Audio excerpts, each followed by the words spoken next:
107.5 WBLS, your number one source for R&B. Okay, girlfriend, you getting to working. How you been? What's going on? I see you working. You're here on the comedy festival. Just trying to keep my hips down. That's my part-time job. Is keeping the hips down. Hey, trying to keep my hips down is a part-time job. Other than that, just writing jokes and touring. Just shot my third solo project. Okay. Which I'm so proud of. As you know, I produce all my stuff. I direct and produce all of my own stuff. So break that down for us, though. So yes. you tell the jokes, then you go back and you go into editing and cutting and all that, too? Well, I am very much in the ground of everything. When I do my projects, I am in control of everything from the setting to which jokes we use to which outfit I'm going to wear to what we do after it, how we sell it afterwards. I'm just very hands-on with it because I care about my brand and how it's presented. So Absolutely. I like to be hands-on. So when people bootleg it really hurts. I feel it in a whole nother way. You know, when you want somebody else stuff and they bootleg it, you be like, oh, okay, it's all right.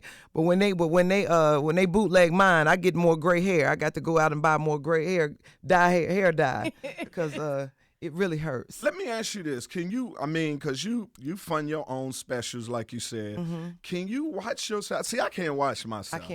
I cannot watch it. Once I do it, I'm good with it. Yeah. I've never watched Soul Plane. I've never watched Friday After Next. I can't. I can't because it's always like, dang, I could have did this, or I should have did that, or I could have said that. So no, I can never watch it. So who do you get the right to edit your stuff? I'm usually in on that part too, but I have a great team out of Fort Lauderdale, Florida, and it's called SW Group, and we sit there and we go through it, and it's painful. It's painful sitting there watching. I'm like, dang, why did I say that? I could have just turned that way. Or, right. You know? So that's the painful part, just because I think I'm such a perfectionist at what I do. Right. So that's the hard part, but it all pays off when the end project comes out and people accept it and it's received well and the money starts to flow in. Then it's like, yeah, I like that. That's it, when that money flows in. Yeah.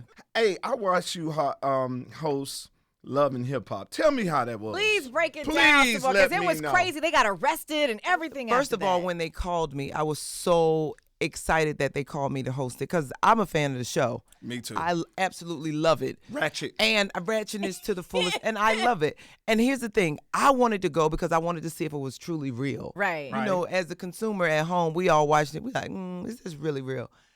All the way up until the fight, I'm sitting there like, this is not real. Like, I'm just waiting on it just to be just not real. Right. And all of a sudden, all hell breaks loose, and I absolutely loved it.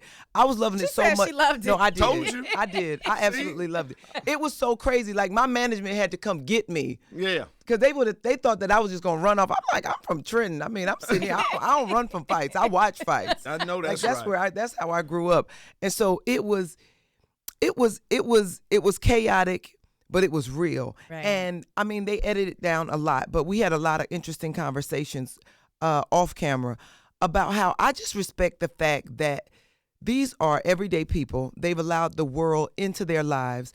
And if we couldn't relate, we wouldn't be able to watch it. Right. So at some point, even though they have drama, we can relate to it. It became like a counseling session after y'all finished, though. I mean, during that last part, it was like a whole counseling session. Right, because the fight shook people up. Right. The fight really, and they aired it out of sequence. The fight really started as soon as after I finished my monologue and welcomed everybody. The fight popped off. Dang. So it really heightened things, and I think they were more or less they were tired of all the fighting. Mm-hmm. They really wanted to just do the reunion. Mm-hmm. So it was really good. I'm glad that they gave me the opportunity to host it. And you was great at it. I was so proud. I didn't even know you was doing it. I turned it on. I said, oh, yeah, get some more. Because I root for you. Hey, before we go, I got a question for you because me and Deja Vu, comedians. Do you feel comedians need to be censored? Tell her exactly what we're talking about. We were talking about earlier about the whole Artie Lange situation coming at Cari Champion. Have you heard about it? Yes. He did the old crazy tweets and all that stuff. So Quake says that comedians should be able to do whatever and say whatever they want to. I was asking if there is a line that needs to be drawn. Well, I think when it comes to being a comedian, I think that you have to remember there has to be a punchline in there because sometimes you can just teeter on being mean. And I think the media, period, and the internet is mean. Right. People are so mean nowadays, Right. mean-spirited, say anything. The internet has no chill. And I think that as a comedian, if it doesn't have a punchline, then it becomes mean and then pointless. Right. So as long as it's funny, I think you don't have to apologize.